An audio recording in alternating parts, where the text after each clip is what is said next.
Bueno, buen día. Esto ya sí que está llegando al fin, estas jornadas tan interesantes. Y, bueno, me toca a mí presentar esta charla, presentar al ponente de esta última charla dentro de las jornadas. Para mí realmente es un placer presentarlo a Marc Allier. Me han dicho, para presentarlo, me han dado un papel con su currículum. He dicho, ¿para qué? Eso lo podéis leer, ¿no? Entonces, no hace falta el papel para presentarlo. Además, por cautela le he preguntado, Marc, dime si hay algo que quieres que diga o algo que no quieres que diga. Me ha dicho que no, libertad. Por tanto, me han dado libertad para presentarlo. Marc, aparte de un buen amigo, es bastante friki, sabe mucho de tecnología, muchísimo, podéis hablar porque cacharrea muchísimo, sabe mucho de tecnología, pero tiene una gran implicación social, ese enfoque de la tecnología hacia la comunidad, hacia el bien social. Ha ocupado cargos, bueno, para que veáis, en el ICE de la Universidad Politécnica de Cataluña, por tanto, está muy preocupado, no tanto por lo de dentro de la tecnología, que se lo conoce mucho y muy bien, sino el para qué de toda esta tecnología. Por tanto, es un perfil muy interesante. Además, divulga mucho, iba a decir que habla mucho, también, divulga mucho y en formatos muy distintos, muy novedosos, con el podcast y todo esto, ¿no?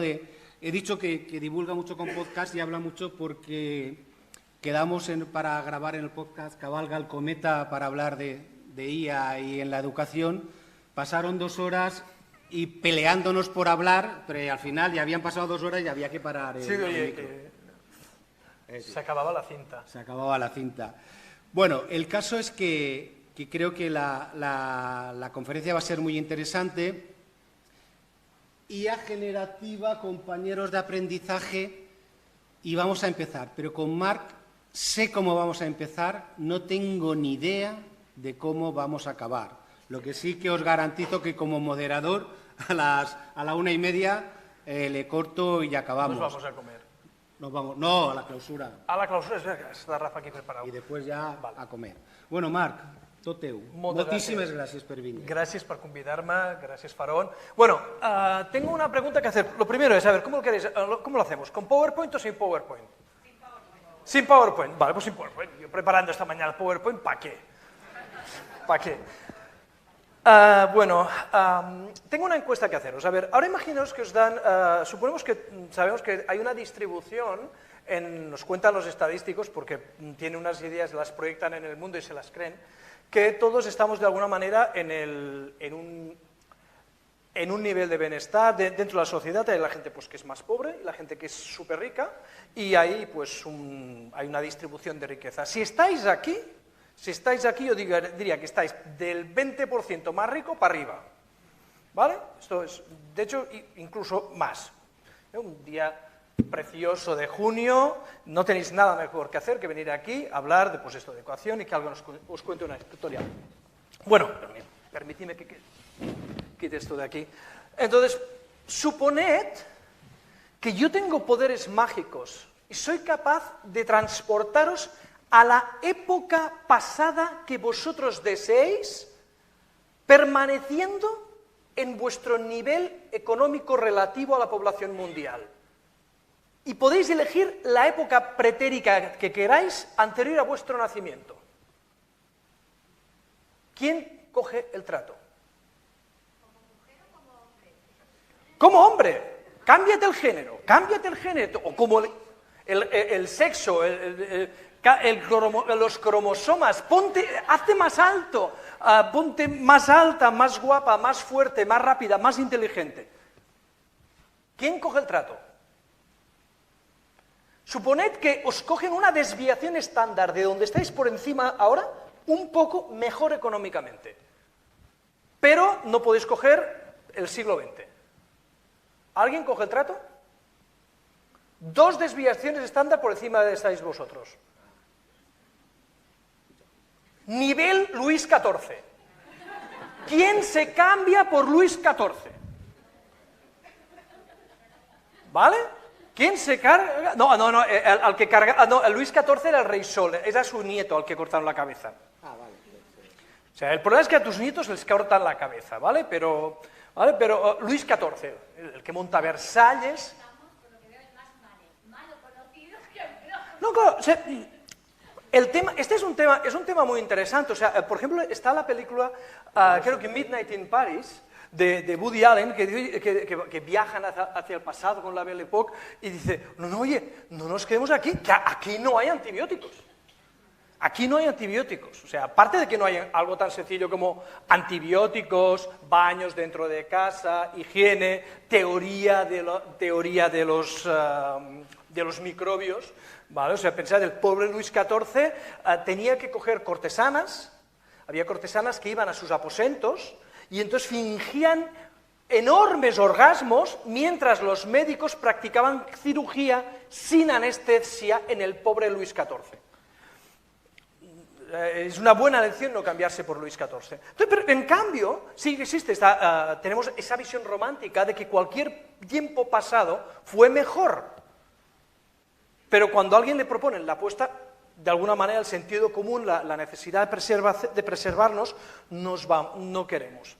Esto lo cuenta un señor que se llama Matt Ridley en un libro que salió aproximadamente en 2009 que se llama The Rational Optimist.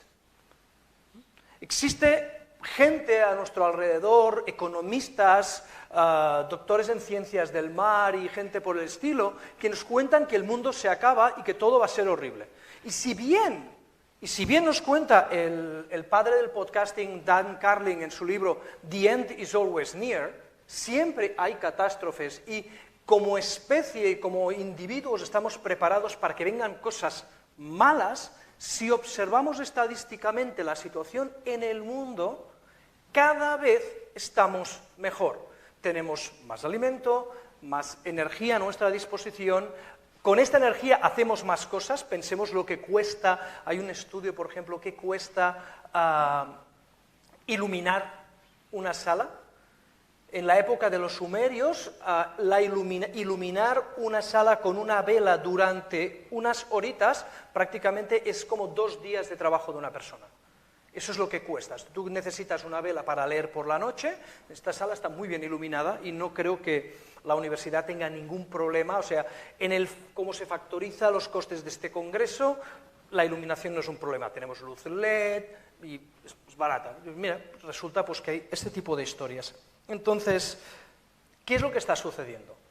Yo, por ejemplo, hice un estudio, una mañana en Google, que es lo que hoy en día se hace un estudio, que equivalentemente en capacidad de información procesada y reflexión es equivalente a una tesis doctoral en los años 50. O sea, hoy en día, tengo una persona en el año 2021 con acceso a Google y Excel y cosas, es una tesis doctoral en los años 50, pero larga.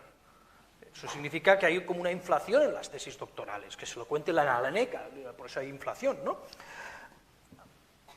Hice un estudio buscando fuentes de cómo fue la vida de mi abuela. Mi abuela, Kuloma, tuve 2 abuelas, ya no tengo ninguna, pobrecitas. La abuela Kuloma nació en el 1917. En 1917, la esperanza de vida en España para una mujer era aproximadamente de 40 años. Yaya Kuloma vivió 97 años, lo cual está muy bien y hay buena genética, o sea que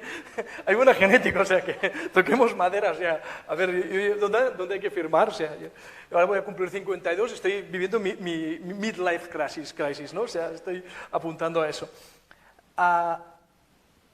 No había baños dentro de casa, no había agua corriente, no había antibióticos, teníamos ya teoría de los gérmenes y al menos los médicos se lavaban las manos, ¿vale? Es decir, no iban a hacer una autopsia y luego iban a un parto sin lavarse las manos, hacían cosas de este estilo. La radio no era mainstream, se había descubierto, pero poca cosa, no había teléfono, no había televisión, no había radio. Se sacrificaban animales en el ensanche de Barcelona, donde ahora hay joyerías de lujo y tiendas de lujo para gente que viene en crucero. En el Paseo de Gracia pues se sacrificaban pues ovejas, cerdos, vacas, ese tipo de cosas. Las tiendas que vendían leche eran vaquerías, porque había vacas en la ciudad, y sitios donde las vacas estaban allí. que comían si era salubre. No teníamos coches, y era fantástico que no teníamos coches, pero teníamos caballos en las ciudades con unas moscas así de grandes y las enfermedades asociadas a este tipo de cosas. Vale, pues eso era el mundo, eso era España, y seguramente fue así durante muchos años antes de que naciera mi abuela. Mi abuela, antes de fallecer, hizo una videoconferencia vía WhatsApp en un smartphone que ella utilizó en color, en tiempo real, con su bisnieta en Uruguay. En Uruguay. O sea, ¿cómo le explicas a una persona de 1917 que va a hacer una videoconferencia? ¿Video qué? Si casi no hay cine. O sea, si el cine no se oye, que hay un piano en el cine, y es en blanco y negro, o sea, y es como magia, no. Tú vas a salir en la pantalla, tu nieta va a salir en la pantalla, tú la vas a ver, ella te va a ver, ella está en Uruguay en este mismo momento, y estáis hablando, y os escucháis, os veis en color y os saludáis. Y esto está sin estar conectado a ningún sitio, esto es magia. ¿Vale? Siguiendo la máxima de Clark, cualquier tecnología lo suficientemente avanzada parece magia. Entonces, ¿qué le pasa a mi abuela? Mi abuela tuvo la suerte que esto tuvo como 90 años para prepararse. ¿Vale? Bien, tienes 90 años para prepararse. Entonces, ¿sabéis cuál es el año más importante de la historia? El que nací. El 1971. No, 1971. No, el 71. Es el 71 que es el que nací yo, ¿vale? También nació Elon una semana antes que yo, pero ese no importa hoy. ¿Qué pasó en el año 71? Lo primero, pasaron muchas cosas interesantes en el 71. La primera fue que hubo un señor que se llamaba Alvin Toffler, que era un periodista, ensayista americano, habitual contribuidor a la ilustre revista Playboy, pues escribió un libro ensayo llamado El shock del futuro, The Future Shock, donde básicamente decía, oye, la tecnología avanza tan deprisa que esto es un choque para las personas. O sea, nuestro mundo de repente cambia y de repente aparecen nuevas invenciones. O sea, tú vives en un mundo donde no tienes electricidad y de repente viene el señor Edison y pone electricidad en tu ciudad. No tienes electricidad y viene el señor Edison y pone electricidad en tus calles. Hace 15 años mi esposa y yo fuimos a Burkina Faso de cooperantes a dar clases en la Universidad de Bobo-Dioulasso y estábamos en la capital de Burkina Faso, que se llama Ouagadougou, un nombre que ya suena, y vamos a comer. Y entonces ves que hay unos farolas y ves unos tíos jóvenes, negros, claro, como has visto The Wire, dices, hostia, ¡qué miedo! Y entonces te das cuenta que esos jóvenes negros que están debajo de la farola, y negras, también había alguna chica, están estudiando, porque en esa farola pueden estudiar. El cambio de no tener luz a tener luz. Imagínense si la luz la tienes en casa. Cuando se montó el programa One Laptop per Child de Nicolás Negroponte, contaban en algunos pueblos que el laptop era la mayor fuente de luz que había en la vivienda de los niños. Imaginaos, ese laptop, aunque el software fuera una mierda, ¿qué lo era? Y el cacharro fuera muy complicado y no fuera rápido y todas las cosas, pero era maravilloso porque es mejor que nada, era una gran fuente de luz. Solo por eso ya valía la pena el programa. Solo por la luz que aportaba a las casas. Por la noche, se hace noche, tienes luz. Imagínate. Ese shock del futuro, cuando lo que tienes ya no es la luz, sino es el baño dentro de casa, tienes el agua potable, tienes teléfono, tienes radio, tienes televisión, tienes cine. Imagínate todo lo que ello significa. Toffler hace esa observación. La observación de Toffler está conectada con una observación hecha unos pocos años antes del señor Gordon Moore. El señor Gordon Moore era un trabajador de una empresa, había muy pocos trabajadores, de hecho eran 8, la empresa Fairchild, y entonces 7 de los 8 se fueron, y son los 7 traidores de Fairchild, eran los traidores, que montaron una empresa que se llamaba Intel. Y Gordon Moore En ese momento, esa empresa Intel tenía un problema, y es que fabricaba ordenadores demasiado buenos. La industria no sabía qué hacer con esos ordenadores tan buenos, porque con los ordenadores diseñados a principios de los 50 ya eran lo bastante potentes, no se les ocurría qué hacer. Y la NASA dijeron, no, es que nosotros sí que necesitamos ordenadores más potentes, más ligeros, más fiables, porque es que resulta que tenemos que tirar un cohete a la Luna y podemos trabajar juntos. Y entonces iban, oye, y entonces un día, pues tomando una cerveza, digo, oye, ¿cómo es que el loco del Kennedy ha dicho que nos vayamos a la Luna en 10 años y que eso es un proyecto de país? ¿Qué dice este loco si los rusos nos han ganado tirando el Sputnik? Y entonces la gente del Jet Propulsion Lab, que era donde habían ido los científicos nazis, pues entonces, ¿sabéis la película que de teléfono rojo volamos a Moscú? Aquel que dice, ¡ay! Tienes que bajar la mano. Pues ese señor, el von Braun, era el genio que había detrás. Y dice, no, es que el Kennedy, el von Braun le contó a Kennedy que cada 3 años doblamos nuestra capacidad de impulso en nuestros cohetes. O sea, no es una mejora incremental, lo doblamos. Somos así de chulos. Entonces Kennedy contó con los dedos y le dijo, mira, es que si doblamos 3 veces más, en estos 10 años, llegamos a la Luna. Y entonces dijo, vale, pues ya sabemos, en el 1970 llegamos a la Luna, pues llegamos en el 69. Y entonces el Moore dijo, hostia, pues lo que estamos haciendo en nuestro laboratorio nos pasa lo mismo. Cada 2 años, pues doblamos la cantidad de transistores por pulgada cuadrada que metemos. Eso es una cosa muy complicada. Transistores por pulgada cuadrada. Y lo escribió en un artículo y publicó en algún sitio. Y entonces lo que pasa es que la industria se volvió loca y dijo, ostras, es que si estos tíos son capaces de doblar la potencia, la integración de los chips cada año, si dentro de 4 años tengo que sacar un chip al mercado, tiene que ser como mínimo 4 veces más potente de lo que hay hoy en día. Y entonces, no es una predicción, es un plan de negocio. Y con lo cual si yo hoy en día tengo que plantear sacar un chip dentro de 4 años, ya sé lo potente que tiene que ser. Y esta predicción se convierte como una predicción de mercado. Pero es muy complicado. Transistores por pulgada cuadrada. Hay otro señor que su primera gran contribución al mundo fue crear el primer piano electrónico, el señor Ray Kurzweil. El señor Ray Kurzweil hizo una observación. Dijo, parece ser que, aparte de esto de Moore y los transistores por pulgada cuadrada, hay algo más. Y Kurzweil, pues, cogió lo mismo, un poco como yo con mi abuela, pues cogió el Google y miró 4 cosas, dijo, mira, vamos a ver qué capacidad de computación, operaciones en números grandotes y con coma flotante, que llamamos los informáticos, podemos comprar por $1.000 ajustados por inflación. Y vamos a ver qué pasa durante todo el siglo XX. Y él coge y mira los catálogos de IBM, y mira los catálogos de aquí, mira los catálogos de allá, y mira las distintas tecnologías, y ve que hay unas tecnologías en el año 1900, y hay unas tecnologías en el 1910, el 20, 30, 40, 50, 60, 70, 80, hasta el año 2000. Y pone todo eso en una gráfica porque tiene Excel. Pensemos una cosa, ¿alguien ha visto la serie WandaVision? Es una gran serie, por ahí la han visto, es una gran serie, es de Marvel, pero es una serie homenaje a las sitcoms americanas de los años 50, 70, 60, 70.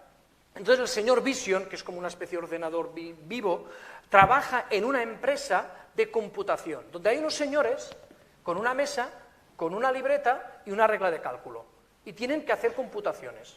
Y no saben qué computan ni por qué, simplemente les dan cálculos y hacen esos cálculos. Cada una de esas mesas con un señor, evidentemente es un señor, en esas empresas es una celda de Microsoft Excel. Y su trabajo es sustituido por una celda de Microsoft Excel. Entonces, Kurzweil coge como si tuviera 10 empresas de esas de computadores, aunque las primeras computadoras en la Segunda Guerra Mundial eran mujeres, por cierto, coge ese Excel, lo pone en una gráfica, y esa gráfica no tiene mucho sentido, con lo que le tiene que meter una escala logarítmica. Y le sale una línea recta ligeramente curvada hacia arriba, es decir, la capacidad de comprar, la capacidad de computación que una persona cualquiera puede comprar por menos de $1.000 ajustados por tiempo, por inflación, durante el siglo XX, aumenta más que exponencialmente.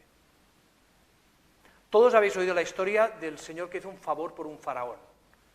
Y el faraón le dijo, y el faraón le dijo, ¿qué quieres? Te doy lo que tú quieras. Yo me conformaré con que vayamos a comer. Pero ese faraón le digo, lo que tú quieras. Y digo, sí, verás que salto. Y entonces puso un tablero de ajedrez encima de la mesa y dijo, me pones aquí, en el primer cuadro me pones un grano de trigo. En el segundo me pones 2 y vas doblando. Entonces, resulta que los matemáticos del faraón, después de una tarde trabajando para hacer los cálculos, porque no tenían Excel, ni calculadora, le dijeron, oye, es que no podemos ni calcular. No podemos calcular la cantidad de arroz, de trigo o de arroz que le queremos que dar a este hombre. Así de grande era. Pues lo que está diciendo Kurzweil es que desde el año 1900, la capacidad de computación disponible para las personas cada 2 años se dobla, más que se dobla sistemáticamente, y no 64 veces, sino desde el 1900 hasta ahora, 123 veces. Y no para. Estamos hablando de cosas chungas.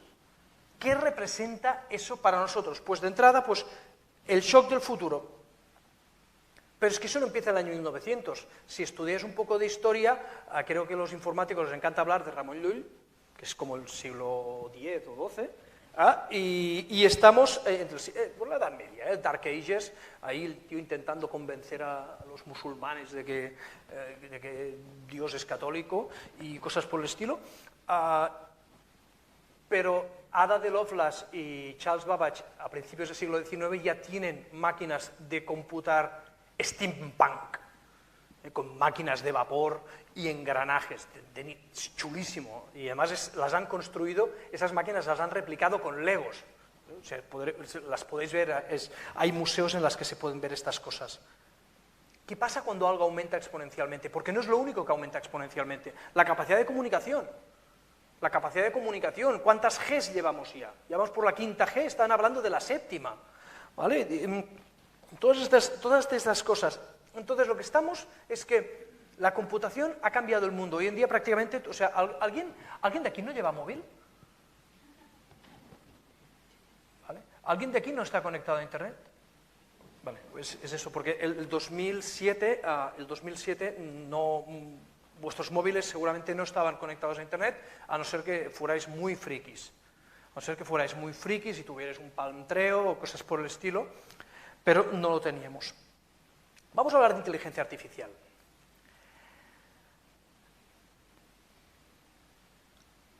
En el año 96, Garry Kasparov perdió una partida contra un ordenador de IBM. Y eso fue como una llamada a la atención de todo el mundo. Un ordenador ha ganado a Kasparov. Además, Kasparov era chulo como él solo. Kasparov es tan chulo que se mete con Putin. ¿Vale? O sea, está loco. Claro, vive en California. ¿Vale? O sea, vive en California. Putin, maricón, no sé qué. Vale, o sea, pero es chulo. Pero igualmente, viene un día y te viene un paquetito con polonio y ya lo tienes, ¿eh? O sea, cuidado. O sea, se mete con Putin. Escribe libros sobre Putin. ¿Vale? Entonces, poca broma con Kasparov, un tío chulo. A mí el IBM no me gana, pero lo que le sucede a IBM, a Kasparov contra el Deep Blue de IBM, es que el Deep Blue pues, se equivoca en un movimiento porque no sabe qué tirar, y Kasparov cree que es una genialidad, se hunde moralmente y pierde contra Deep Blue.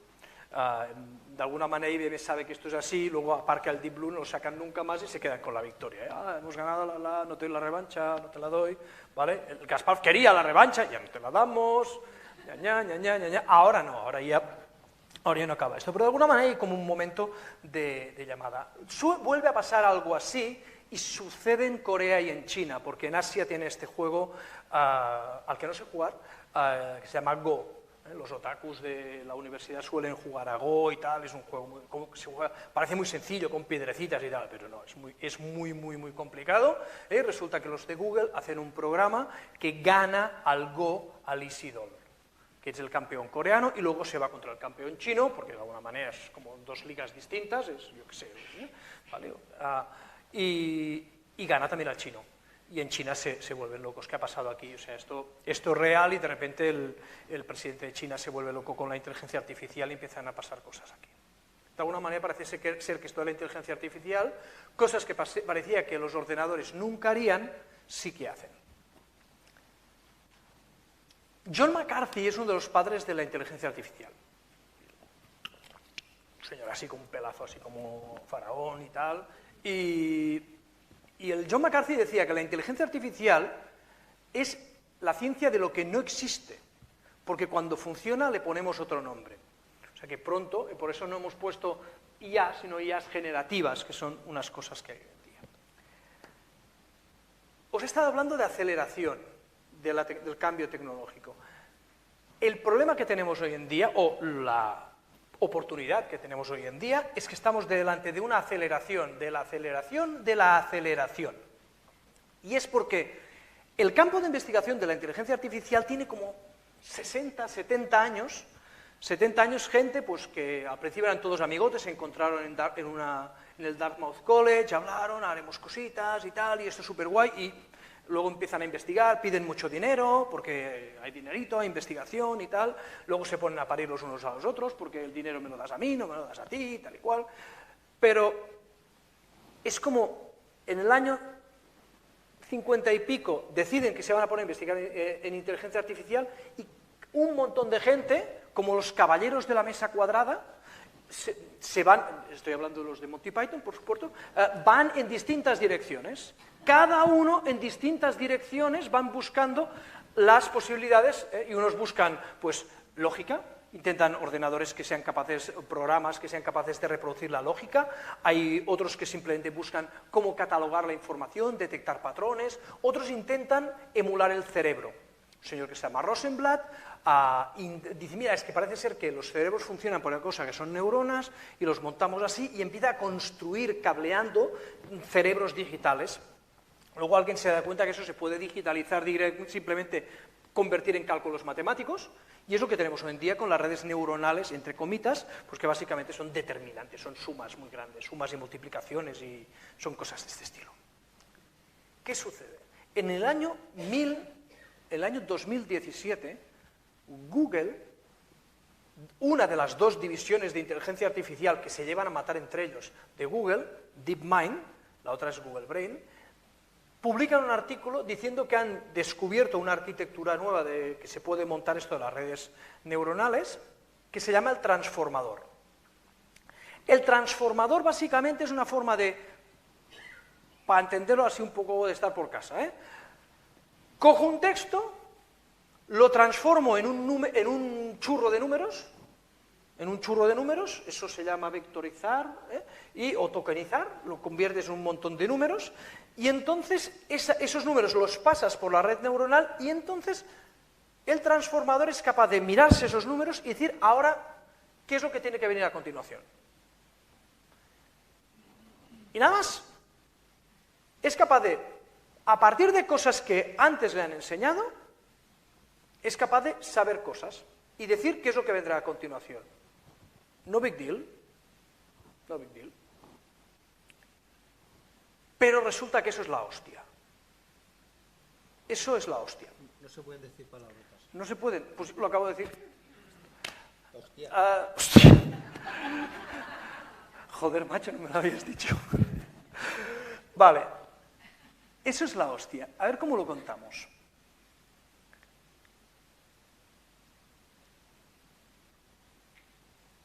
Ese transformador gana a todas las distintas aproximaciones, es decir, en la IA se montan competiciones. Oye, mira, tenemos este problema, a ver quién lo resuelve. Y entonces cada grupo de investigadores trae su trasto y lo prueban contra aquello y a ver quién gana. Y la gente que empieza a usar transformadores empieza a ganar todas las competiciones que hay contra cualquier otra aproximación. Porque lo que hace la gente es decir, mira, ¿sabes qué? Voy a intentar traducir de un idioma a otro. ¿Qué vamos a usar? Un transformador, ¿vale? Y resulta que traduce mejor que Google Translator. ¿Vamos a usarlo para determinar si una radiografía dice que hay una lesión o no? ¿Vamos a tratar las radiografías como si fueran un lenguaje? Y resulta que funciona mejor. Vamos a ver cómo podemos ganar una partida de Go. Vamos a ver un transformador. Vamos a ver cómo optimizar el overclocking de un ordenador supervitaminado.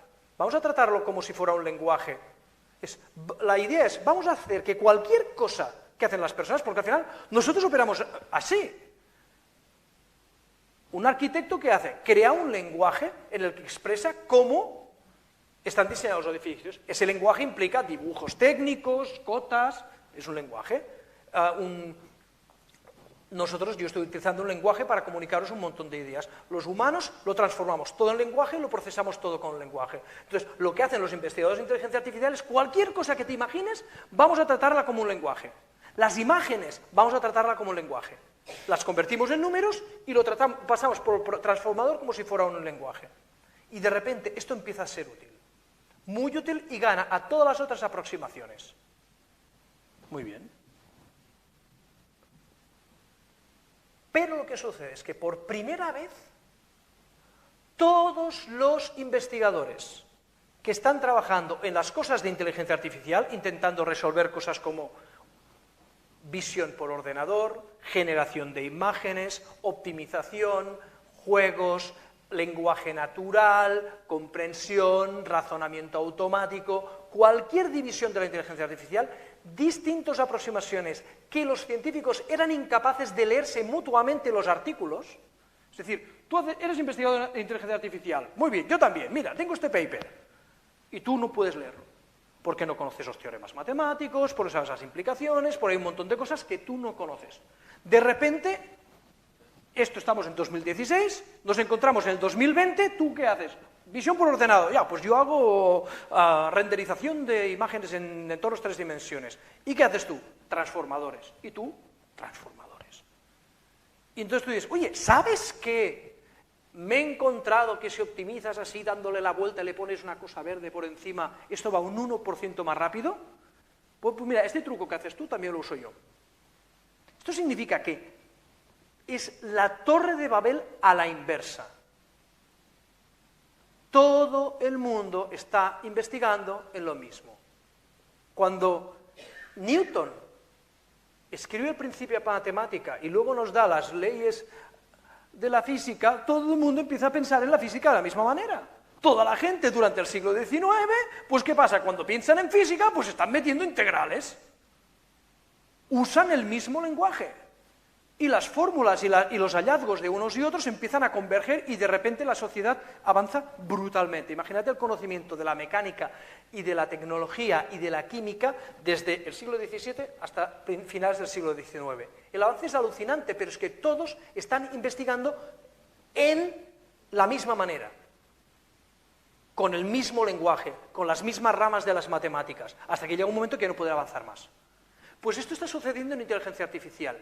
Todas las posibles aplicaciones están utilizando lo mismo, con lo cual los que diseñan procesadores están diseñando procesadores específicos para que usen eso. Específicos. Para que usen eso, pero como lo utilizan todo el mundo, ya no son específicos, son generales. Los que están definiendo matemáticas y nuevos avances en matemáticos, ¿qué hacen? Trabajan en eso. Y además se combinan los unos con los otros. Con lo cual lo que tenemos es, hoy en día, algo que no ha pasado nunca es, ya no tenemos una aceleración tecnológica mágica que pase porque resulta que las cosas se doblan, no. Resulta que tienes un montón de gente muy inteligente, muy bien financiada, todos trabajando en problemas distintos, utilizando los mismos tipos de soluciones y ayudándose los unos a los otros con sus hallazgos. Y además tienen una cultura de compartir todo lo que hacen. Porque tú tienes a Google que dice, oye, es que OpenAI nos están copiando las ideas. Bueno, pero si Google hiciera lo que hace IBM, pues le pasaría lo que le pasa a IBM. IBM en el año 2010 o 2011 gana al campeonato Jeopardy, que es como un pasapalabra, una cosa así, ¿vale? ¿Dónde está el Jordi Hurtado ese que es como eterno? ¿Tiene la edad de mi abuela? ¿Cómo? Saber y ganar, vale, pues sí, tiene la edad de mi abuela seguramente, o mayor, fue el profe de la escuela de mi abuela, que hay que utilizar pues esto, dobles palabras, tener conocimiento enciclopédico, entender cosas, dobles intenciones. Eso lo consigue hacer el Jeopardy IBM en el 2010, 2011, ¿vale? Que es lo mismo que nos hace hoy en día ChatGPT. Podríamos hacer con ChatGPT, jugar al saber y ganar pues con el ChatGPT y ya no es ni gracioso, ¿no? Pero IBM no cuenta cómo lo hace, no lo publica. Ningún investigador investiga cómo está trabajando IBM, con lo cual lo que sabía IBM se ha quedado allí dentro. Pero en cambio, cuando Google dice, hemos hecho esto así, y los de OpenAI hemos hecho esto así, hemos hecho esto así, y a Google no le cuesta encontrar nuevos investigadores formados en sus tecnologías, a OpenAI no le cuesta encontrar investigadores formados en sus tecnologías, ni a Facebook, ni a prácticamente nadie. Todo el mundo está utilizando la misma técnica, está todo el mundo haciendo lo mismo. Y eso ya no es un tema tecnológico, es un tema social. Y así estamos, y voy súper mal de tiempo, porque quería contar otras cosas. No, pero me he acabado todo esto, o sea, que a partir de aquí, hay un punto que pone, aquí improvisa, aquí aprendizaje informal, a partir de aquí improvisas. Hay unos vídeos que preparé para unos cursos que di aquí con Faraón en la Universidad de Alicante, que están también en castellano ahora porque di el curso en la Universidad de Extremadura, y cuento muchas cosas, explico trucos y cosas de ChatGPT, pero no quiero hacer esto. ¿Alguien de aquí ha usado alguna vez Moodle? Sí, ¿no? Sí, ¿no? Mejor, sí, algo. Moodle, Martin Duguiamas arrancó con Moodle en el 2001, entre 2000, 2001, cuando estaba empezando su tesis doctoral que nunca terminó. Intentamos que la terminara, entregar a la Politécnica, pero no tuvo tiempo y al final le dieron doctorados honoris causa. ¿Y para qué? Si me lo dan honoris causa no tengo que acabar y defender una tesis de verdad. Si me la dan o no, le han dado ya 7, o sea, vale, ¿para qué, no? Martin empezó pues con Moodle, pero gente como Faraón, que sabe de transformación digital, sabe lo que ha costado que cosas como Moodle entren en la educación. Podemos decir que prácticamente 20 años. Y que hizo una falta, una pandemia para que se consolidara. ¿Vale? ¿Cuánto ha tardado para que vuestros alumnos utilicen ChatGPT? Un mes. Un mes, 2 meses. Este cuatrimestre lo hemos flipado. Cada vez que te entregan un trabajo, pero ¿esto lo ha hecho él? ¿Esto lo ha hecho él o no? Entonces, claro, el ChatGPT básicamente es ¿qué pasa cuando todo empieza a ir acelerado? Y es algo que explica un amigo de Kurzweil, que es Diamandis. Kurzweil y Diamandis son los mega flipados, pero tienen un problema, y es que son mega flipados, mega ultraliberales, pero llevan desde los años 90 haciendo unas predicciones que se van cumpliendo a rajatabla. Con lo cual hay que prestarles atención. Igual no te gusta lo que dicen porque ideológicamente no son los que te molan, ¿vale? Pero que no tengan tu misma ideología no significa que no tengan razón. Con lo cual hay que prestar atención a lo que dicen. Entonces dicen, básicamente, se han mirado la curva, una curva exponencial, y dicen, una curva exponencial inicialmente va por debajo de la curva de crecimiento lineal. Una curva de crecimiento lineal va más o menos como así, si no habéis visto nunca una, es una línea recta. Pero la curva exponencial va por debajo, y entonces hace un momento que pega un codo y sube para arriba, y entonces es el momento what the fuck. El momento what the fuck. Decimos palabrotas, pero es en inglés. El what the fuck. Tú dices, no, los móviles no son aquí una cosita, que no sé qué, y nadie quiere móvil. O sea, en los años 90, ¿quién tenía móviles? La gente muy rica y los lampistas. ¿Cómo? También, pero en el futuro todos seremos gilipollas, o al menos en el futuro sabremos los gilipollas que somos, con perspectiva. Si alguien, ¿ves? ¿Qué hacía yo con 20 años? Hostia, era gilipollas, ¿no? Pues, pero en los años 90, pues había la gente con mucha pasta que tenían el teléfono en el coche, como los de Dallas, ¿vale? Y por ejemplo yo en el año 93, mi tío, que es lampista, se compró un móvil. ¿Por qué? Porque mi tío ganaba dinero cuando le llamaba a la gente para que resolviera problemas, y él no tenía una oficina. Entonces, si le llamaban al móvil, podía coger el teléfono y atender a las emergencias. Y con lo cual, pues lampistas muestran el camino, ¿vale? Pero muy poca gente tiene teléfono, ¿vale? Nadie tiene teléfono móvil hasta que la gente empieza a tener teléfono móvil. Los móviles tienen SMS y nadie para atención a los SMS.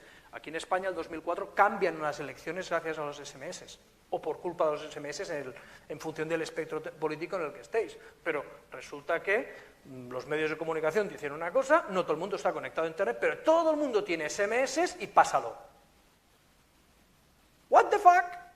Y alguien digo, hostia, what the fuck, ¿qué ha pasado con los móviles? Y de repente, a partir del año siguiente ya politonos y mando un SMS aquí, no sé qué, las empresas telefónicas no tienen un plan de negocio con el SMS, no ven que sea algo de utilidad. Hasta que un día, what the fuck, la gente está enviando SMS, igual que hacen pérdidas, de repente, what the fuck, el smartphone, ¿quién quiere un smartphone? El iPhone es una cosa de pijos, de gilipollas, ¿sí? Muy bien, un día te dicen, oye, es que hay una cosa que se llama WhatsApp, que tú mandas SMS y son gratis, ¿ah, sí? Ponme uno para mí y uno para mi mujer. Killer application, todo el mundo lo tiene.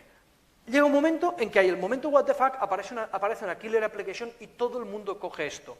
Y no comparemos un iPhone o un Android del año 2009 con lo que tenemos hoy en día encima de la mesa.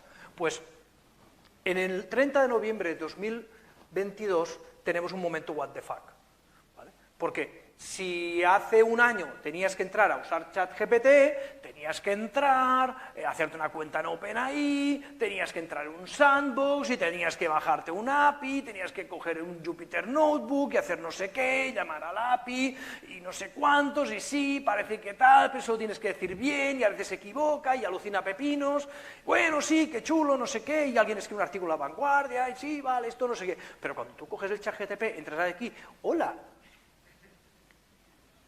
este es el problema de matemáticas de mi hijo de primero de eso. Pum, copia, pega. Esta es la respuesta. Mira, al final se ha equivocado en una multiplicación, pero la argumentación es cojonuda. Uy, esto funciona, esto funciona, esto funciona. Faraón escribe en Universia y cuenta cosas de cabras y ovejas y lechugas y lobos, que por cierto, el problema del lobo a partir de marzo se resuelve. O sea, va evolucionando, o sea, los problemas de lógica que en diciembre no resuelve, los resuelve después. What the fuck.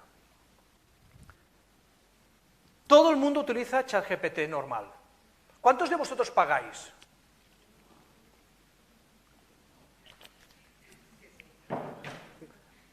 Vais a ver que, o sea, yo no tengo acciones de OpenAI, de hecho no. Nadie tiene acciones de OpenAI, ni compro acciones de Microsoft, pero seguramente deberíais pagar. Porque si pagáis, tenéis acceso a cosas como la versión 4 de ChatGPT, que se conecta a Internet, le haces una pregunta, se conecta a Internet, busca de fuentes, tú puedes ver las fuentes que ha consultado y te da directamente la respuesta. O le pides una cosa, le pides que te represente una gráfica o que te haga un cálculo científico y se conecta contra Wolfram Alpha con el lenguaje matemática te hace los cálculos y te da los cálculos y la gráfica. Y muchísimas otras cosas. El paso de GPT 3.5, que es el que usa toda la gente que no paga, al GPT 4 es como de no tener GPT a tener GPT, en mi opinión. Eso significa un what the fuck todavía mayor. Eso significa un what the fuck todo mayor. El paper que presentaba ChatGPT 4, en el cual OpenAI no daba el código, ni decía cómo lo había hecho, ni contaba nada más, sí que contaba que había cogido el GPT 4 de las narices y lo había puesto en marcha para hacer los exámenes de selectividad americanos, los SAT, los accesos al bar, los colegios de abogados, los accesos a los colegios de biología, los accesos a los equivalentes a los exámenes para entrar al MIR, todo tipo de exámenes. Y el ChatGPT 4, pues de repente se plantaba en los percentiles más altos entre los estudiantes que sacaban este examen. Y eso es una bomba para el sistema educativo. Y vamos a la parte del aprendizaje informal, porque es la promesa. ¿Cómo funciona ChatGPT o cualquier otra cosa parecida? Y aparte de otra cosa, o sea, existen ya modelos como ChatGPT que te puedes descargar y ejecutar en tu móvil. Existe y que tú puedes entrenar y que tú puedes refinar. Y además, toda universidad debería hacerlo, porque hay un montón de problemas de privacidad con utilizar ChatGPT. Que se lo cuenten a la gente de Samsung, que se ha encontrado que sus secretos industriales simplemente los suelta ChatGPT alegremente, porque sus trabajadores lo estaban utilizando.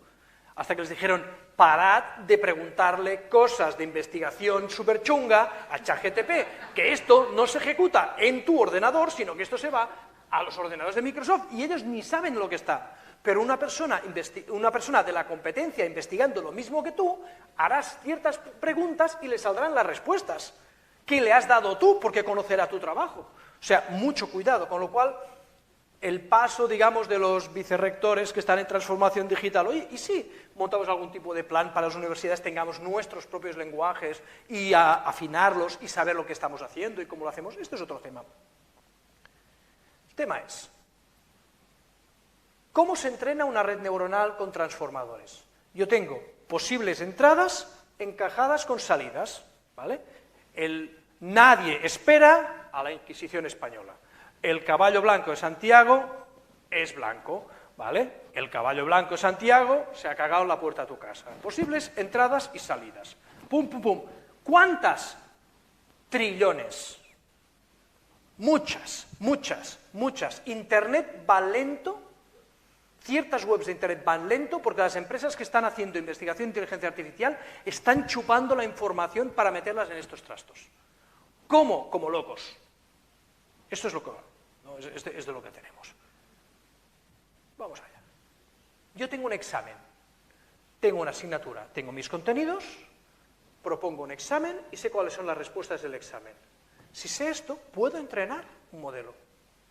Y lo que sabemos es que estos modelos van a tener el mismo rendimiento, o sea, van a sacar la mejor nota.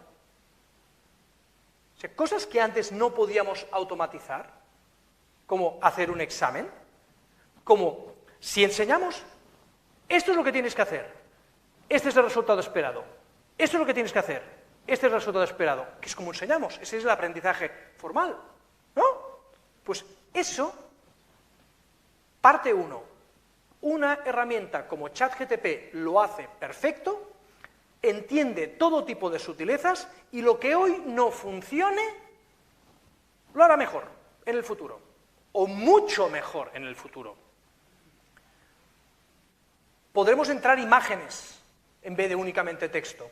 Podremos entrar texto, imágenes, vídeo, audio, infrarrojos. Y el trasto va a poder entenderlo y darnos respuestas.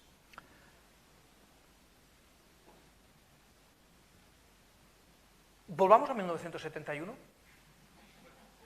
porque es el año más importante de la historia. ¿Qué se inventa el año 1971? El Intel 4004. Es el primer microchip que contiene todo un ordenador. ¿Qué se construye con el Intel 4004, Faraón? Pregunta de examen. El ordenador, ¿no? Pero el 4004. El 4004. Y yo qué sé, si yo no me... En el abstract. No, ese era el 8008. Porque tenía un bus de 8 bits y luego le metían 16 bits. Ese solo tenía 4 bits, pero es fantástico para hacer calculadoras. Con el 4004 se fabrican las primeras calculadoras electrónicas. Y vemos imágenes en la hemeroteca fantásticas en las que los profesores de matemáticas se pasean por Times Square con letreros diciendo «prohibid las calculadoras». Curiosamente, nuestra sociedad hemos tomado decisiones sobre cuándo es apropiado o no es apropiado darles una calculadora a las niñas y a los niños para que hagan matemáticas. En algún momento, a partir de sexto de primaria, entran las calculadoras en el aula, pero antes las sumas, las restas, las multiplicaciones, las divisiones, los cálculos de porcentaje, las reglas de 3, se hacen a manopla. Ya no se hacen las raíces cuadradas, que teníamos que hacer nosotros. ¿Alguno de vosotros sería capaz de calcular una raíz cuadrada por la método que nos enseñaban? Porque eres una máquina. No os quedaba, Tú lo explicabas, no, imagínate, tú lo explicabas. Yo lo haría por aproximación, pero de esa forma, con aquello. Yo lo sabía hacer, ¿eh? Yo sabía decir, yo ahora, si mi vida depende de calcular una raíz cuadrada, la calculo por aproximación, como programaría un programita en Basic para que lo calculara, pero no sabría calcularlo. Hemos decidido en algún momento que, oye, mira, en vez de consultar una tabla de senos y cosenos, está bien preguntársela a la calculadora. Muy bien, y los logaritmos, y los neperianos, todo eso va por la calculadora. Hemos ajustado y hemos integrado la calculadora en nuestra sociedad y en nuestro sistema educativo. Algo que es capaz de hacer nuestro trabajo. La primera es, para cada una... ¿Sabéis aquello en lógica? Para todo, para todo, para todo. Para toda titulación, en todos los puntos del sistema educativo, desde P3 hasta el doctorado, para toda titulación, para todo plan de estudios, para toda asignatura, para todo contenido y toda acción evaluativa, hay que tomar la decisión de qué hacemos con esto. Y esta decisión se tiene que tomar a dos niveles. O sea, no es aquello que digo, no, hay que usar... No, es algo que hay que resolver, hay mucho trabajo. Solo para una asignatura es increíble. Primero de todo, es decir, oye, mi asignatura, mi plan de estudios, ¿tiene sentido? ¿Tiene sentido transmitir a los estudiantes esta competencia, esta capacidad de hacer cosas en esta sociedad cuando vamos a tener estas herramientas? Porque los señores que trabajaban como visión haciendo de calculadoras humanas, pues no sirven hoy en día. Con lo cual nos tenemos que replantear cómo estudiamos y lo que enseñamos. Y el problema es que esto no se plantea como se hacen en los planes de estudios que hacemos uno cada 10 años. No. Ahora es decir, oye, es que esto está cambiando cada mes. Cada mes yo no doy al abasto de seguir como está el estado del arte. No puedo. Como dijo el gran sabio Chiquito, no puedo. Esto va como un loco. O sea, cada semana, ahora he hecho esto, ahora han hecho esto, ahora no sé cuántos, ahora multientrada, ahora no sé qué. No hay manera de seguirlo. Con lo cual, es decir, estamos en choque. Cada asignatura, cada plan de estudios, cada titulación a cada nivel entra en choque del futuro. Y hay que plantearlo. Y hay que tomar decisiones de, oye, no, es que esto es básico porque... Por mucho que tengas calculadoras, tienes que saber lo que estás haciendo. Tienes que comprender, tienes que poderle retar a la IA de si lo que ha hecho está bien o no. Y le tienes que saber qué pedir y por qué pedírselo en cada una de estas cosas. Y luego tienes que pedir, ya que he decidido que esto lo tienes que aprender, cada una de las actividades que yo te propongo, ¿cómo lidio con la posibilidad de que se lo pidas a la IA y no lo hagas tú? Y que la entrega no pase por el cerebro. Luego hay posibilidades idióticas de decir, oye, es que te lo voy a pedir que me hagas una foto de tu escrito, de tu puño y letra. Esta presentación no la ha hecho ChatGPT, la he hecho yo, porque he puesto mi puño y letra. Pero todos sabemos que somos capaces de copiar un texto manualmente sin que pase por el cerebro. Sin que tú vas copiando, es una habilidad que hemos aprendido a hacer, no hace falta. Puedes estar pensando en otra cosa, con lo cual... ¿Qué pasa? ¿Que vamos a mejorar nuestra caligrafía o empeorarla? Porque si tienes que escribir rápido, la empeoras la caligrafía. Entonces, hay que pensarlo. O sea, soluciones hay muchas. Observaciones. Todo el trabajo que llevamos haciendo los últimos 20 años con las competencias, cuando hay cambios de planes de estudios, mi observación, no sé cuál es la vuestra, y aquí os invito a que entréis, las competencias aguantan. Los contenidos a veces hay que cambiarlos. Las competencias que no estaban hace 20 años, en cambio, se mantienen. Y hablas con las empresas, hablas con las asociaciones profesionales y te dicen que resulta que sí, que las competencias son importantes. ¿Vale? Con lo cual dices, cuidado. Luego está la otra. El aprendizaje formal es, estos son los ejercicios, estos son los resultados. En el aprendizaje informal es... Este es el reto, no sé cuál va a ser el resultado. Puedo tener guías, puedo tener mentores, puedo tener IAs, puedo tener Google, puedo tener amigos, puedo tener un grupo, puedo tener lo que sea. Yo hago guitarras. No he estudiado ingeniería mecánica, no he estudiado carpintería. Bueno, he visto vídeos de YouTube, he ido un mes a hacer una especie de residencia con un luthier y hacíamos cosas, y me decía, cosa mía, vas a aprender a lijar. Y resulta que lijar no es fácil, ¿vale? Y que queden las cosas bien pues vas aprendiendo. El aprendizaje informal, ese en el que no sabemos lo que vamos a obtener, es donde las personas, de momento, estamos por delante de las inteligencias artificiales. Un último ejemplo. En el MIT se creó una asignatura titulada Cómo fabricar casi cualquier cosa. En esa asignatura simplemente enseñaban a los estudiantes, mira, esto es un trapán, esto es un taladro de columna, esto es una serra de mesa, esto es una impresora 3D, esto es una máquina de control numérico, esto es una máquina de corte láser, esto es una soldadora de arco voltaico, esto es resina epoxi, esto es lo otro, esto es lo otro, esto es un motor, esto es una placa de Arduino, esto es un no sé qué, esto es un no sé cuántos. ¿Cómo funcionan las cosas? Y a partir de aquí, esa asignatura se convierte en la asignatura más demandada de la universidad tecnológica más prestigiosa del mundo, y si combinamos ese dato con el hecho que las patentes que salen de esa universidad, de estudiantes de esa universidad, constituyen la 10ª economía del mundo, equivalente al Producto Interior Bruto de Francia, solo lo que hacen esos estudiantes allí. Dices, y esa gente lo que han hecho es integrar dentro de su metodología el aprendizaje informal. El aprendizaje informal en la universidad sucede por error, porque alguien se ha equivocado.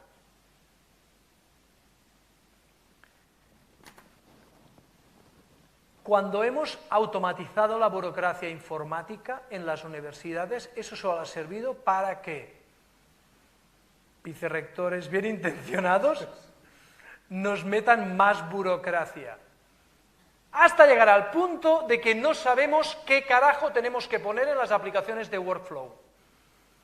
Todo está medido, todo está controlado, todo está con un cronograma, cada lápiz, cada tuerca, cada cosa. ¿Cómo puedes investigar con esto? ¿Cómo puedes cacharrear con esto? ¿Cómo puedes hacer un proyecto con esto? Todo tiene que estar justificado y todo tiene que estar esto, porque claro, esto es público, se tiene que medir, pero entonces significa que llegamos al punto de no operación. Hace falta un cambio de cultura. Hace falta un cambio de cultura, hace falta abrir las cosas, hay que aceptar que va a haber corrupción, que va a hacer cosas, gente que va a hacer cosas por su propia cuenta, gente que se va a beneficiar, pero la sociedad va a seguir ganando. Es un problema cultural. Abordar el aprendizaje informal implica, tenemos que reconocerlo, tenemos que incentivarlo y tenemos que permitirlo.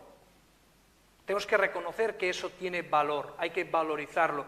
Sabemos valorizar, he sacado un X en tal asignatura porque he hecho tal examen y he hecho un test y he hecho un no sé qué, y eso ya no tiene valor. Y aquí os he provocado bastante, si no preguntáis a nadie, por favor, o sea... Sí, hay micrófono para que la gente pueda intervenir cuando... El claim importante es, el aprendizaje formal no aporta valor añadido a la sociedad, pero es necesario hasta cierto punto para tener aprendizaje informal. Esa es mi hipótesis.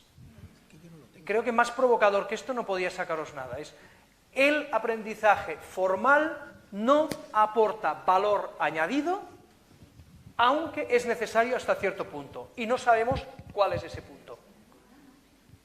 Y aquí ya os dejo. Si tú quieres, Faraón... Es que tienen preguntas... Vale, que se puede preguntar también online a través de la puede plataforma, preguntar. los que están online. Online también se puede preguntar. Yo creo que nos has provocado bastante, Marc. Nos has provocado bastante. Yo he visto que la gente se va moviendo. Sí. Cuando los culos se mueven, es que, bueno, también podéis hacer eso. Yo más que una pregunta tengo un comentario.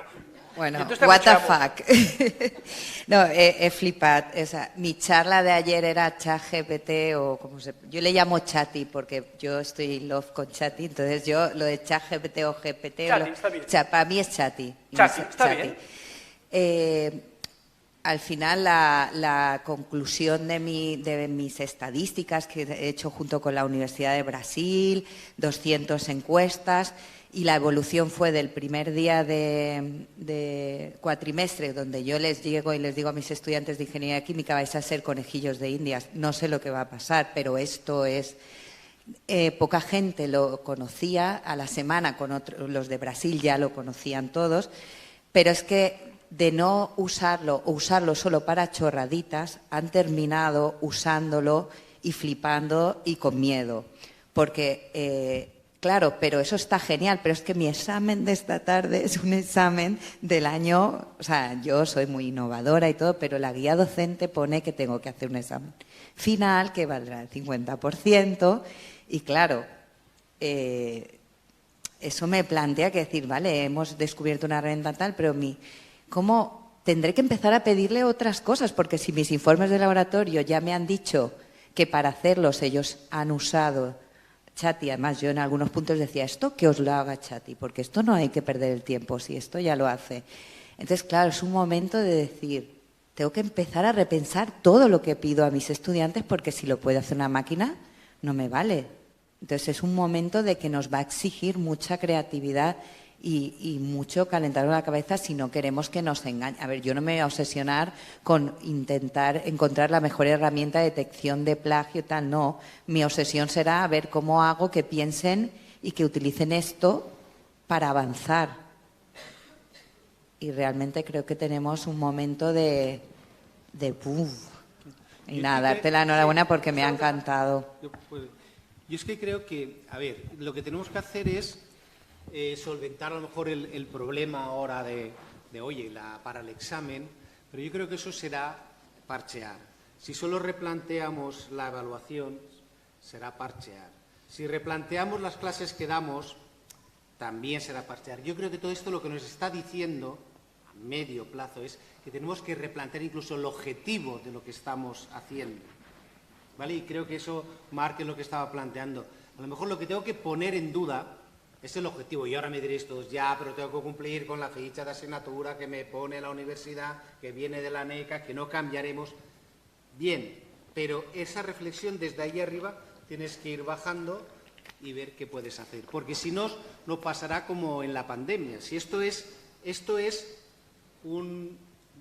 me salió una palabra. Esto es un golpe sobre otro golpe ya dado, porque el primer golpe nos lo dio el COVID, cuando creíamos que simplemente la misma clase por online, más o menos toreábamos, y en mayo, cuando vino la evaluación, ¡fuac!, suspendimos, nos cortaron el cuello. Entonces, esto es un golpe sobre otro golpe. Vimos que cambiar solo a dar clase, a darla por internet, se nos quedaba la evaluación destrozada, y ahora vemos que no solo eso, sino es que además tienen unas herramientas potentísimas para hacer. Entonces, tendremos que replantearnos cómo. Poco a poco habrá que cambiar fichas, habrá que hacer planteamientos distintos de la docencia, habrá que repensar cuál es el objetivo de esa docencia formal, esos estudios formales, que es lo que está diciendo Marc. Porque lo informal no solo se ha mezclado, que decías que era bueno, es que creo que está inundando, está invadiendo. Entonces, ahí sí que hay un riesgo más alto. Es que, perdón, ¿cómo te llamabas? Julia. De entrada, lo primero es, las herramientas antiplagio no funcionan. Punto. O sea, si quien lo está utilizando no quiere que detectes el plagio, puede hacer un montón de cosas. ¿Vale? Hay muchísimas cosas. Y hay empresas que intentan vender el antiplagio. Y hay empresas y hay universidades y escuelas privadas que lo compran. No funciona, pero a ver, el plagio ha existido, o sea, en el año 2000 existía el Rincón del Vago y siempre ha habido academias y hay gente que ofrece por Instagram que te dediques el tiempo a tu crush y ellos te hacen el trabajo fin de carrera, o sea, pues ya está, pues esto siempre ha existido, con lo cual lo que pasa es que cuando la escala de ChatGPT, esto se hace a costo, esa copia es a coste cero y además a instantánea, con lo cual tienes un problema, porque eso lo pone en manos del más pintado. Entonces, esto es la parte de la fiebre, del plagio. Luego lo que tú me cuentas es, tengo fiebre. En mi asignatura tenemos fiebre, porque no sabemos si nos copian, no sé cómo evaluar, no sé cómo... Entonces, lo que comentábamos antes, es decir, hay que plantearte, ¿por qué estoy haciendo estoy impartiendo estos contenidos, por qué tengo que evaluar esto, cómo diseño cada actividad. Y si una actividad la diseño de forma que me la pueda resolver esto, hay un escenario que es el de la calculadora, decir, no, ahora no hay calculadora. Ahora no hay calculadora. Y con lo cual, en clase, sin ordenador y con lápiz o con el bolígrafo, pero en clase y punto. ¿Por qué? Porque ahora no toca. Porque ahora no toca. Y no vamos a hacerlo con ChatGPT, lo puedes hacer con ChatGPT, pero ahora es como, a ver, yo puedo usar el ascensor, pero subo por las escaleras. ¿Por qué? Porque hay que trabajar las piernas, ¿vale? Es más fácil el ascensor, pero ahora toca escaleras, ¿vale? Igual un día que hace mucho calor y son 12 pisos, pues ese día coger el ascensor. Pero decís, ahora toca hacer las repeticiones. En el gimnasio vas a hacer las repeticiones. Pues le dices a tu estudiante, esto lo tienes que hacer a mano. Y esta integral la calculas tú, y este problema lo resuelves tú, y este cálculo lo haces tú, y esta redacción la escribes tú, porque tienes que hacerlo tú. Ahora, ¿por qué? Porque lo digo yo. ¿Dónde? En clase. ¿Cuándo? Cuando yo te vea. ¿Por qué? Porque lo digo yo. Punto. Es una solución válida, pero es una solución válida hasta cierto punto. El problema es, como universidad, el mercado laboral va a recibir un ostión, ¿vale? O sea, si eso es una hostia, un ostión es esto, ¿vale? Va a recibir un ostión impresionante. Cada tecnología ha generado sus propios parados, ¿vale? El problema de lo que viene ahora es la escala y el ritmo y la concatenación de ostiones que vienen a distintos sectores. Se va a dar una cosa muy complicada, y tenemos algún economista en la sala. Y es que la economía es la ciencia de los recursos escasos. ¿Qué sucede cuando hay abundancia? ¿Qué sucede cuando tienes automatización de todo tipo de tareas hasta el punto en que genera abundancia y los productos son casi gratis? ¿Qué pasa con el trabajo? ¿Qué pasa con los trabajadores? ¿Qué pasa con la gente que tiene que comer? ¿Son las rentas básicas universales la solución? ¿Tenemos que estructurar nuestra sociedad al revés, de una forma distinta? ¿Tenemos que aplicar la solución de los chinos? Que le dijeron a Kissinger, mira, aquí estamos trabajando con palas porque si usamos una excavadora le quitamos el trabajo a 100 personas. Y Kissinger les dijo, pues usad cucharitas de café y le das trabajo a 10.000 personas. ¿Tenemos que ir con cucharillas de café para dar trabajo a la gente? El problema está en que, ¿qué pasa con el poder político de las personas que ejercemos, por ejemplo, a través de cosas como la huelga? Cuando no haces falta no puedes hacer huelga. ¿Cómo ejerces tu poder político? Porque solo hay otra forma que yo recuerde. Es un poco la de Francia, ¿no? El nieto de Luis XIV. Y en ningún caso una revolución violenta ha dado paso a una sociedad mejor inmediatamente. Siempre ha habido una época oscura y siempre los malos actores se han apoderado de todo, después de toda revolución violenta. Siempre. Siempre. Con lo cual tenemos un problema social que viene muy gordo. Pero entonces, al final, es decir, mira, como mínimo no podemos resolver ciertos problemas, pero sí que podemos empezar a pensar, si estoy impartiendo esta disciplina, resulta que el utilitarismo es un posible valor, es decir, la universidad tiene una utilidad, da unas competencias, da una cultura, hace un montón de funciones, por eso no todas las universidades tienen que ser online, porque no puedes transmitir una cultura y competencias a través del online, y por tanto la universidad presencial es necesaria, pero aparte de todo esto, este título tiene que servir para ir a trabajar, y este mercado laboral que está en continua crisis, y me lo tengo que plantear, con lo cual, una parte sí, lápiz ahora aquí, sin ordenador, todos haciendo esto, sin calculadora, pero ¿qué hacemos con la calculadora? Entonces, ¿qué pasa?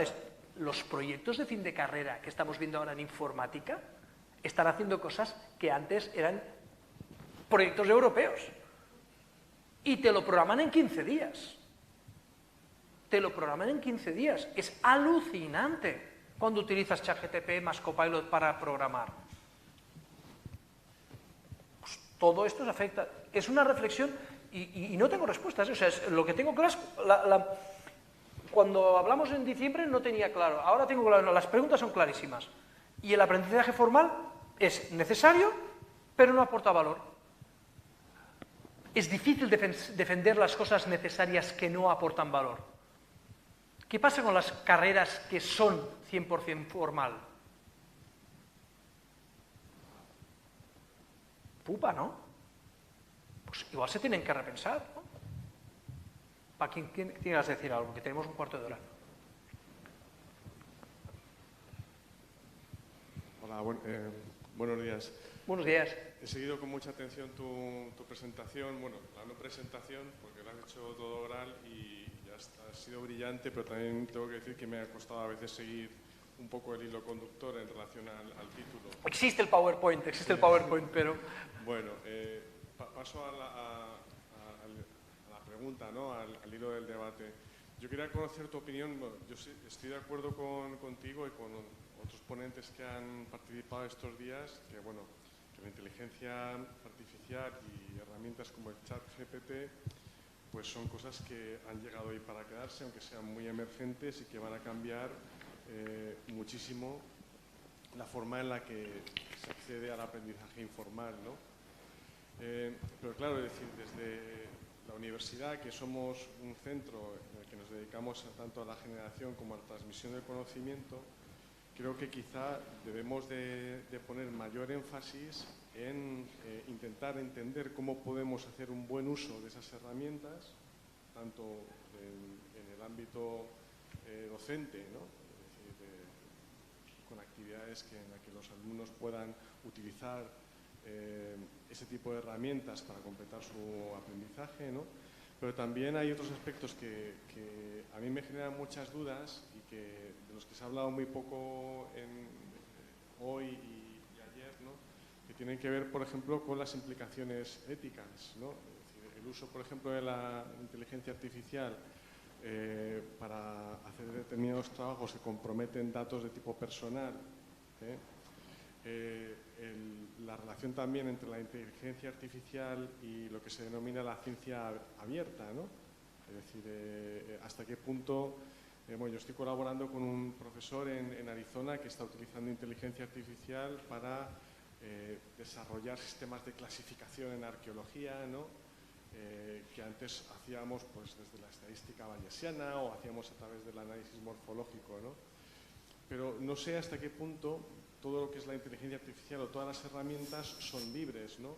Y de igual forma que una persona que esté interesada en acceder a ChatGPT tiene que registrarse, ¿no? Es decir, para acceder a esa plataforma, yo no sé hasta qué punto lo que te ofrece esa plataforma también es libre completamente. Es decir, tú tienes la oportunidad de conocer todo lo que hay detrás y de reproducir todo esto, ¿no?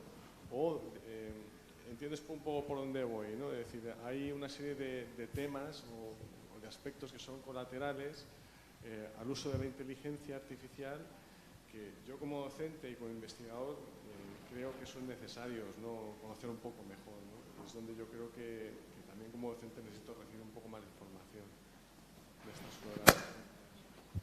A ver, he apuntado unas cuantas cosas. La primera has dicho que van a quedarse estas herramientas. No van a quedarse. O sea, se van.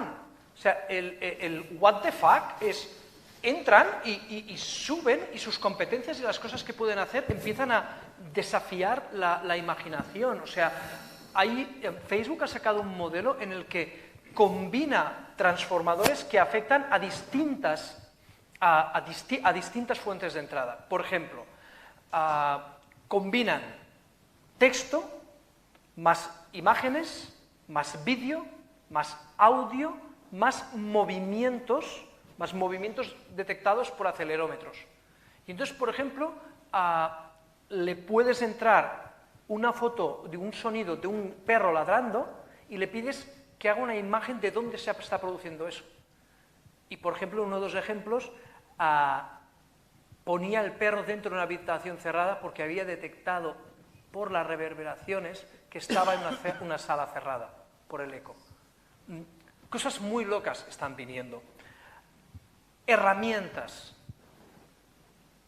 Las herramientas son lo que tenemos en Windows, que emulan un taller, donde tú coges un pincel y pintas en el Photoshop.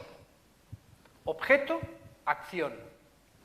Cuando tú tienes el Photoshop moderno que ha salido hace una semana y media, y es increíble, no es una herramienta, es un gabinete de Photoshop a tu disposición.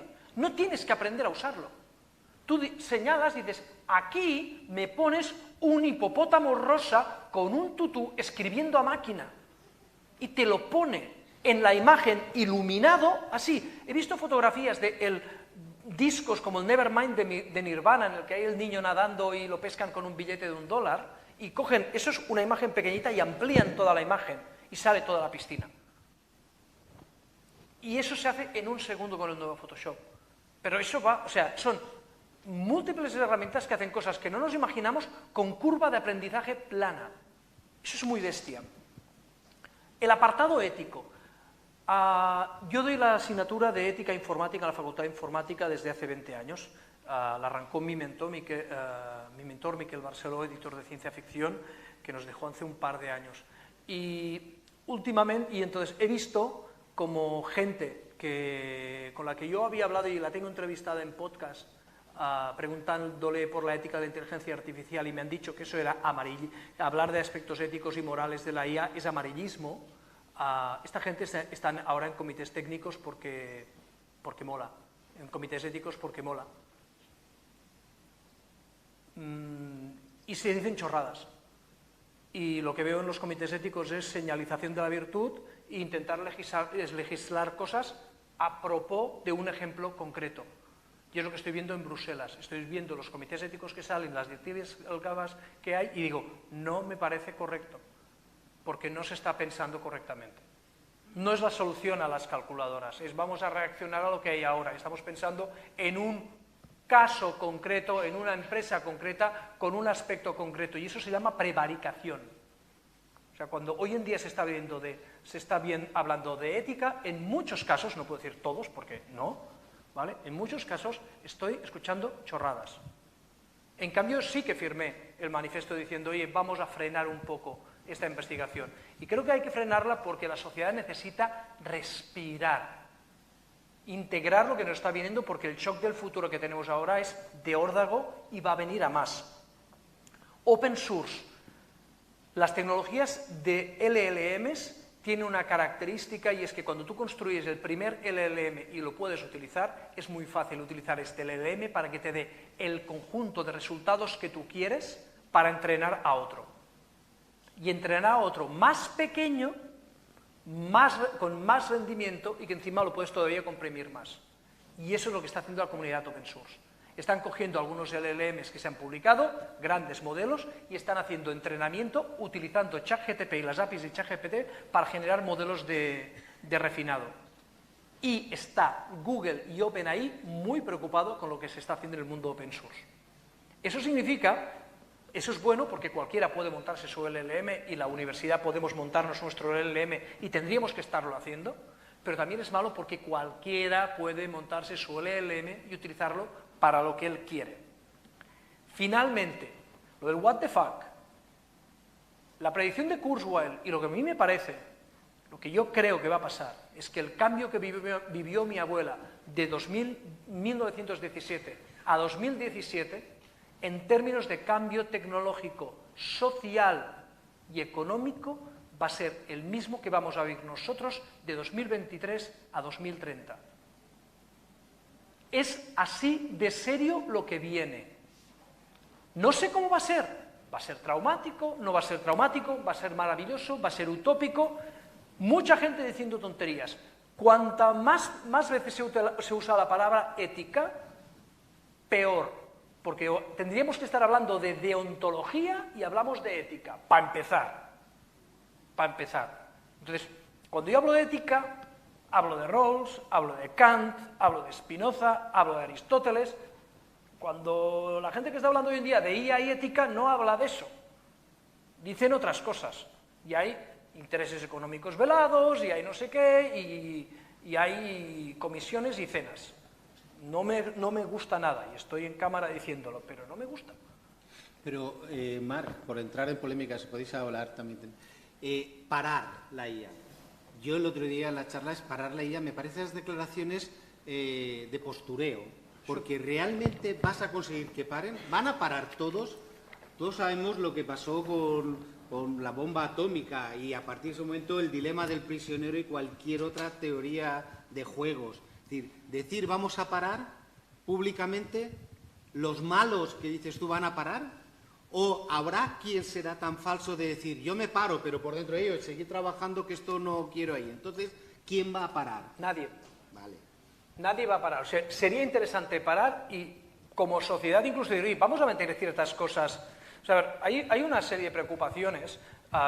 Si tú no quieres que la IA, o sea, de entrada la IA no es inteligente, no es autónoma, no es agencia, no es Skynet, tranquilos, eso no estamos hablando de esto, no es Skynet. Pero, si hablamos de riesgo de IA, hay 3 cosas que no tendríamos que estar enseñando a la IA a hacer. 3.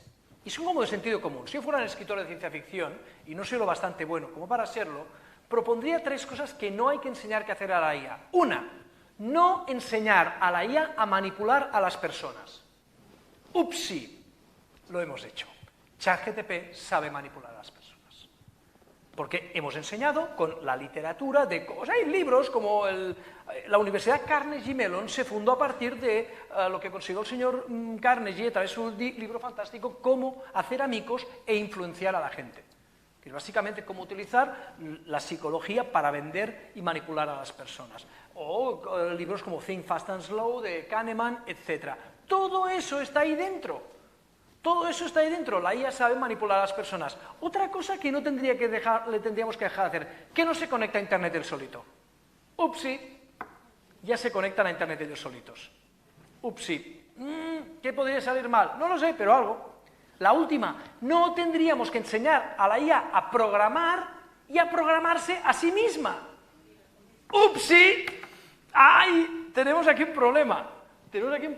Pero igualmente, los efectos actuales van a ser los efectos en la sociedad, los efectos en la economía. Y hay un montón de cosas, que vamos a agradecer a la IA y vamos a pedir más, por favor. Cuando las IAs nos están contando cómo se doblan y desdoblan las proteínas orgánicas y están descubriendo ya nuevos antibióticos y están descubriendo las mejores vacunas, por favor, ponme más. Cuando las IAs están empezando a diseñar organismos que van a comerse los plásticos del océano, uy, por favor, dame más. Cuando detectemos formas de predecir el clima y de influenciar el clima con la mínima acción posible en pocos años, diremos, dame un poco más de eso. Pero nuestra sociedad está organizada alrededor de otras cosas que la IA va a disrumpir. Y eso vamos a ver qué salto. Pues como os he dicho antes, ¿queréis pregunta? Sí, por favor. Sí, por favor. Cumplir el tiempo. No es una pregunta, es un comentario. Es un comentario ya con esto último de todo lo que no hay que enseñarle. Y ahora sí, pero las vacunas están súper bien, pero si hace... A ver, lo de las vacunas, los microplásticos y todo eso... Marc, no sé si te gustan las pelis de Marvel. No sé Por supuesto. Vale.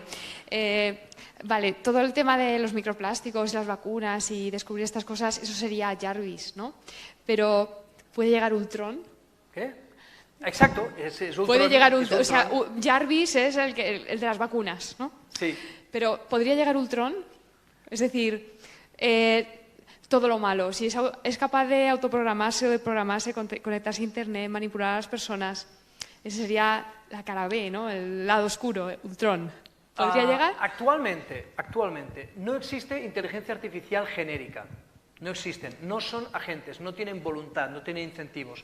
Pero eso significa que las capacidades que tienen no puedan estar a costes muy asequibles en las manos de mucha gente. Entonces, al final son instrumentos y van a estar enfocadas a las tareas que las personas determinen. Vladimir Putin va a tener acceso a inteligencias artificiales. De hecho, Vladimir Putin sabemos que está conectado pues, con lo que se ha hecho con las granjas de trolls y es muy responsable de cosas como el Brexit,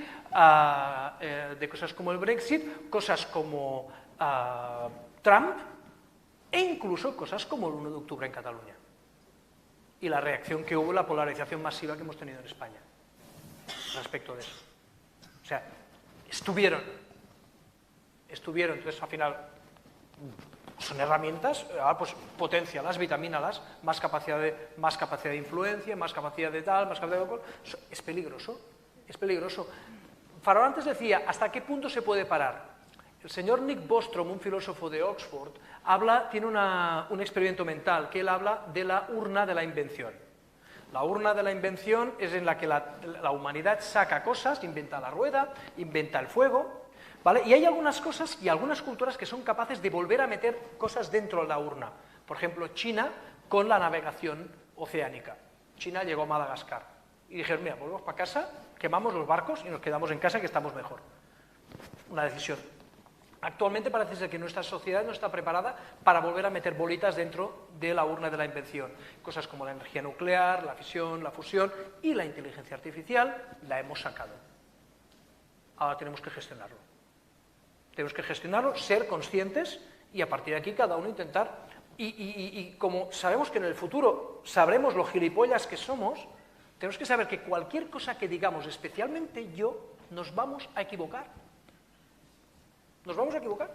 Hay que cambiar, o sea, hay que ver lo que estamos haciendo, lo que funciona, lo que no, y buscar formas de tomar mejores decisiones. Y cuanto más deprisa cambiemos nuestra opinión, mejor. Porque esto exige esa prisa. Bueno, pues para cumplirla ahora, porque soy muy estricto, creo que ha enriquecido mucho. He dicho que no sabíamos dónde acabar. Sí que lanzo con la última frase. Ya que hemos sacado la IA, habrá que generarla.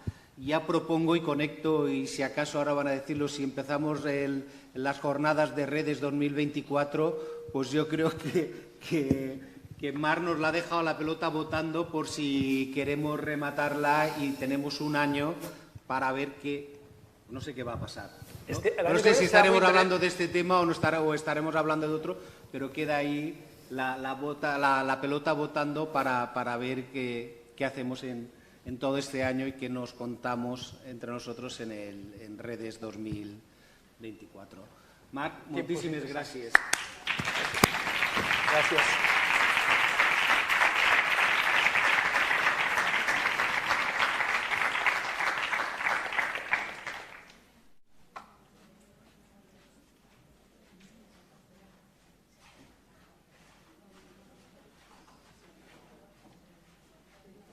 Bueno, antes de proceder a la clausura, muchísimas gracias a Marc y a Faraón. Antes de proceder con la clausura, vamos a entregar los premios al TikTok, aunque en este caso van a ser los TikTok, va a ser un premio compartido y va a entregarlo Julia Moltó, por favor, que es parte del jurado. Así que voy a dejar a Julia que lea los... ¿No? ¿Sí? O bueno, los leo yo. Venga. A ver. Esperemos que se hayan quedado hasta el final y estén por aquí. El premio al mejor TikTok de los presentados, ya os digo, un premio compartido, por la comunicación, en este caso en TikTok, programa de orientación laboral Gastrolabora. Por favor. Arantxa Valdés, Paula Fullana, Laura Blanco, Esther Gallego, Juana Dolores Jordá y Rosa María Torres.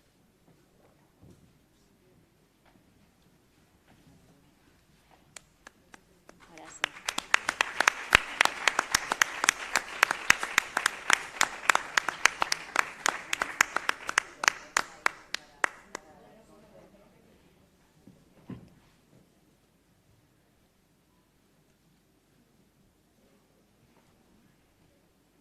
Enhorabuena.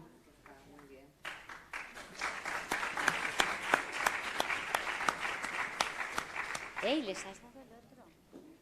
A ver, esperad, que vuestro título, ¿cuál es? Es ese.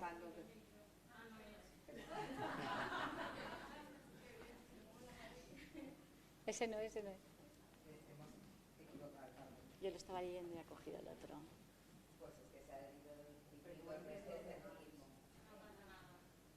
Ah, vale, porque vale. Es el mismo para la duplicado. O sea, tú has leído el de ahora. Están los dos premios en el mismo. Porque como es compartido, pues en el mismo papel los dos. Ah, en el de antes había uno. Ah, pues que lo revise. Sí. y este premio para la comunicación, diseño e innovación de recursos docentes en un laboratorio de investigación. Tengo los apellidos Morales, Gutiérrez, Lloret, García, Nieto y Pascual. Enhorabuena.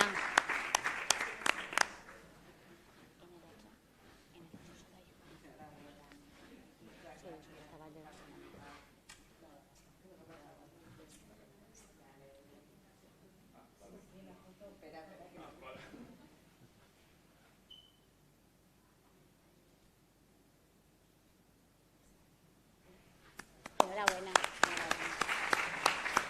Gracias, Silvia. Bueno, y ahora vamos a por otro de los premios, el premio al mejor póster por votación popular. Ya sabéis que en la sala había una forma de votar. Lo entrega vicerrector Rafael Molina y el premio es para Geoarte, aproximaciones didácticas a la ciencia a través del arte. Yolici Villanueva, Hugo Corbí, Josep Cerda, Javier Tous y Miguel Molina. Enhorabuena.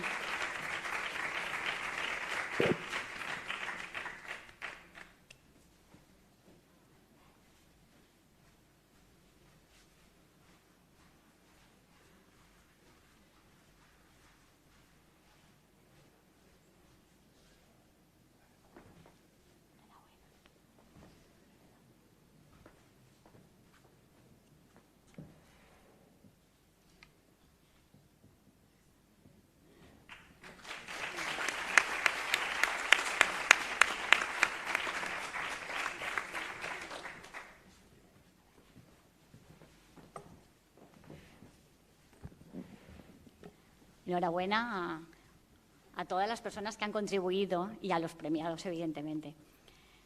Y ya vamos a finalizar. Entonces, vicerrector de Transformación Digital, profesorado de la Universidad de Alicante y de otras universidades, todas las personas que nos siguen video streaming, estudiantes, señoras, personal de Administración y Servicio.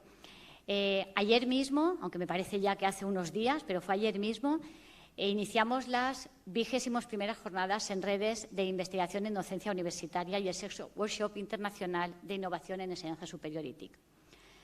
Han sido sesiones maratonianas en las que hemos aprendido mucho.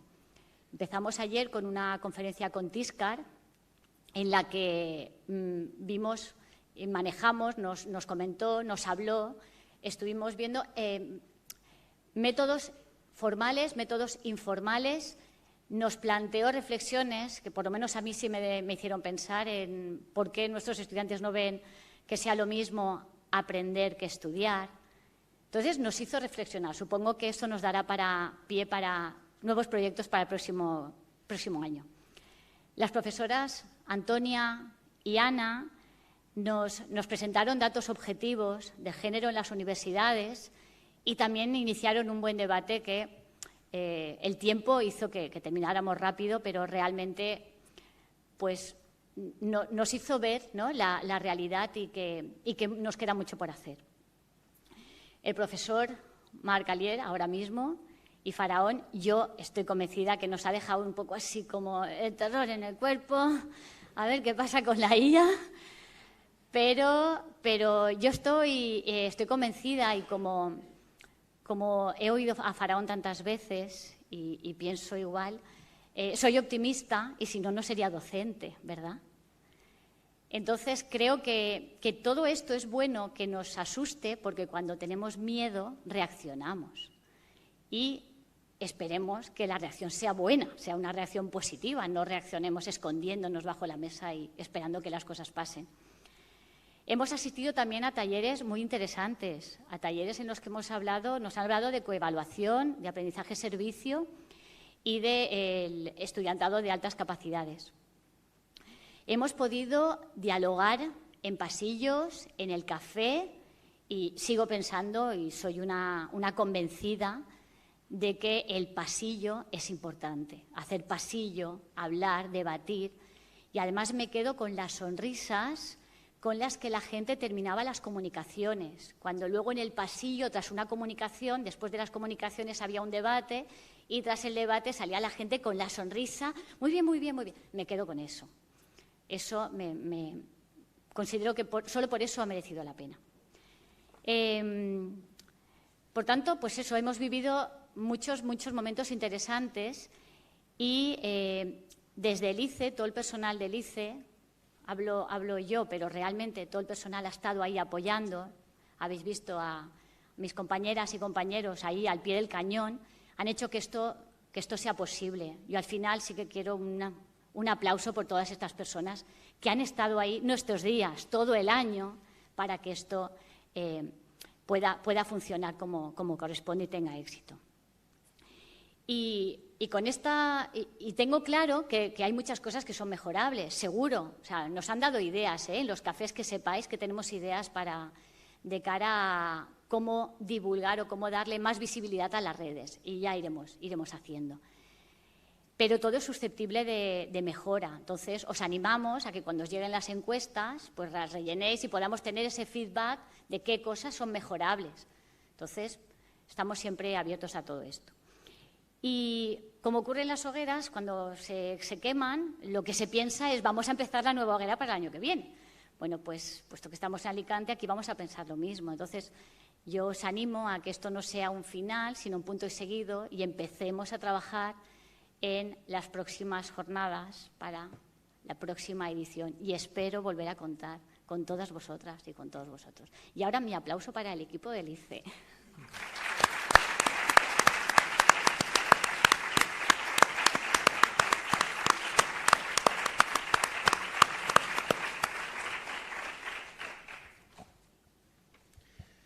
Bueno, me toca a mí clausurar. Prometo hacerlo cortito. Para los que me conocéis sabéis que el micrófono delante de mí a veces es peligroso. Pero voy a hacerlo cortito, pero espero que intenso. Bueno, estamos clausurando ya las 21ª jornadas del ICE. Este es hace unos años estaríamos cumpliendo la mayoría de edad. Estamos en un momento en el que, lejos de estar agotados, estamos precisamente viviendo una segunda juventud, porque veo aquí, primero veo caras nuevas. Me ha gustado mucho que los premios hayan recaído en gente joven, y por otro lado los problemas a los que nos enfrentamos no tienen fin.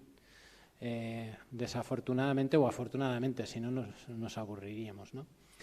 Bueno, sobre el tema de la espléndida conferencia que ha dado Marc, yo también soy optimista.